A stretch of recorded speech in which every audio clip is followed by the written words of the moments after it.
இன்றைக்கி நம்ம மாங்காய் சாதம் தாங்க செய்ய போகிறோம். குழந்தைங்களுக்கு லஞ்ச் பாக்ஸ்லேருந்து ஆஃபீஸ் போகிறவங்க வரைக்கும் எல்லாத்துக்கும் ஒரு சூப்பரான ஒரு சிம்பிளான ரெசிபி தாங்க இன்றைக்கி நம்ம செஞ்சுருக்குறோம். வெரைட்டி ரைஸ்னால் குழந்தைங்களுக்கு பெரியவங்களுக்கு எல்லாத்துக்குமே ரொம்ப பிடிக்கும். இன்றைக்கி மாங்காய் சாதம் செய்யலாம். வாங்க எப்படி செய்யறேன்னு பார்க்கலாம். மாங்காயை நல்லா கழுவி நம்ம அந்த மேலே இருக்க காம்பு எல்லாமே கட் பண்ணி எடுத்துக்கலாங்க. நல்லா அந்த கேரட்டு இது மாதிரி துருவுறதுல இந்த மாங்காயும் நல்லா திருவி எடுத்துடலாங்க. நான் தோலோடு தான் சேர்த்திருக்கேன். தோலில் ரொம்பவே சத்துக்கள் அதிகங்க. தேவையான அளவு எண்ணெய் சேர்த்தி கொஞ்சம் ஜீரகம் கடுகு சேர்த்திக்கலாங்க. இதுக்கப்புறம் கொஞ்சம் உளுந்தம்பருப்பும் கடலைப்பருப்பும் சேர்த்திக்கலாங்க. இதெல்லாம் தாளிப்பாக போட்டு பண்ணுறப்ப அந்த சாப்பாட்டோட நல்லா மொறு மொறுன்னு நல்லா க்ரன்ச்சியாக இருக்கும் சாப்பிட்றதுக்கு.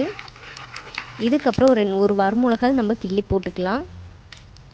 நான் ஒரு மிளகா தான் போட்டிருக்கேன். உங்களுக்கு எந்த அளவுக்கு காரம் வேணுமோ அந்த அளவுக்கு போட்டுக்கலாம். பச்சை கருவேப்பிலை கொஞ்சம் சேர்த்திக்கலாங்க. கொஞ்சமாக நம்ம மஞ்சத்தூளும் சேர்த்திக்கலாங்க. இது கூடவே கொஞ்சம் பெருங்காயத்தூளும் சேர்த்திக்கலாங்க. இதுக்கப்புறம் நம்ம திருவி வச்ச அந்த மாங்காயை நம்ம இது கூட நல்லா சேர்த்தி நல்லா வதக்கி விடலாங்க. இந்த மாங்காய் சாதம் செய்கிறதுக்கு ரொம்ப நேரம் ஆகாதுங்க. 10 நிமிஷத்துலேயே சீக்கிரமாகவே செஞ்சிடலாங்க. நல்லா வதக்கி விட்டுறலாங்க. நல்லா சீக்கிரமாகவே இது வெந்துடும். நல்லா வதக்கி விட்டுறலாம். நம்ம இந்த மாங்காய் சாதத்துக்கு எந்த அளவுக்கு சாப்பாடு தேவையோ அதை நல்லா நம்ம ஆற வச்சு எடுத்து வச்சுருக்குறோம். நம்ம இது கூட நல்லா போட்டு நல்லா கிளறி விடலாங்க. நல்லா கிளறி எடுத்துடலாங்க. நல்லா கிளறி எடுத்ததுக்கப்புறம் கொஞ்சமாக கொத்தமல்லி தலையை நல்லா நறுக்கி அது கூட போட்டு நல்லா பிரட்டி விட்டுறலாங்க. செம்மையான சுவையான 10 நிமிஷத்தில் நம்மளோட மாங்காய் சாதம் ரெடி ஆயிடுச்சுங்க. இது கூட வடகம் வச்சு சாப்பிட்றதுக்கு சும்மா அட்டகாசமாக இருக்கும். நாங்கள் இன்றைக்கி வேப்பம்பூ வடகம் வச்சு சாப்பிட்டோம்.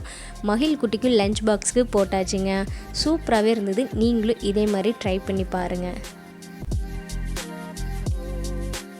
என்னோடய வீடியோ உங்களுக்கு பிடிச்சிருந்துச்சுன்னா சப்ஸ்கிரைப் பண்ணுங்கள், ஷேர் பண்ணுங்கள், லைக் பண்ணுங்கள். நன்றி, வணக்கம்.